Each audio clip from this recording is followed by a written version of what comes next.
माझ्या बाळा, खूप उदास दिसतोय. काय झालं? कोणाशी भांडण झालं का? की पुन्हा पैशांची अडचण आली? आज तुला वाटतंय ना की आपलं कोणीच नाही, आपण अगदी एकटे पडलोय. पण वेड्या, एकदा माझ्याकडे बघ, मी आहे ना. आज तू हा व्हिडिओ बघतोयस, हे तुला वाटतंय की सहज झालंय? नाही रे, मीच तुला इथे खेचून आणलंय. मला तुझ्याशी थोडं निवांत बोलायचं होतं. आज तू माझं सगळं बोलणं शांतपणे ऐक. तुला तुझ्या प्रत्येक प्रश्नाचं उत्तर मिळेल.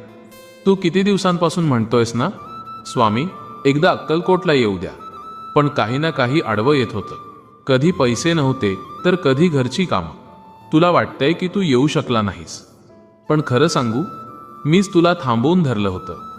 कारण मला माहिती होतं की तुला कधी बोलवायचं, आणि आता ती वेळ आली आहे. आता तुझा रस्ता मोकळा झालाय. मी तुला स्वतः साथ घालतोय, कारण आता तुझं दुःख हलकं करण्याची वेळ आली आहे.